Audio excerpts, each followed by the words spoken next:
Il-vot tal-Parlament Ewropew dwar in-nominazzjoni ta' Tonio Borg bħala Kummissarju Ewropew mistenni li jittieħed il-ħamis 22 ta' Novembru. Jekk Borg ikun approvat bħala Kummissarju, huwa jirriżenja mill-Parlament Malti, pass li jħalli l-post tiegħu battalu għalhekk issir elezzjoni każwali. Skont il-liġi elettorali fi żmien 5 ijiem minn meta tiġi informata mill-President tar Repubblika bil-vaganza maħluqa fil-Parlament, il-Kummissjoni Elettorali tippubblika fil-Gazzetta tal-Gvern nota biex jintlaqgħu nominazzjonijiet bila li jimtela il-post battal. In-nominazzjonijiet jintlaqgħu fi żmien 5 ijiem wara il-pubblikazzjoni ta' din in-nota.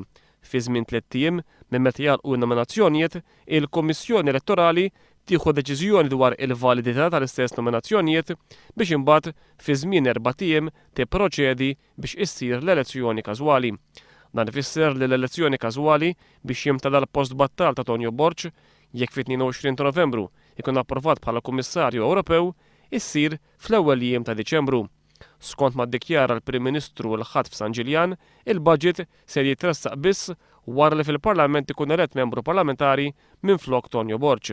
Huwa fuq din il-bażi illi teżisti possibilità konkreta li l-budget tas-sena d-dieħla jiġi ppreżentat fit-tieni ġimgħa ta' Diċembru.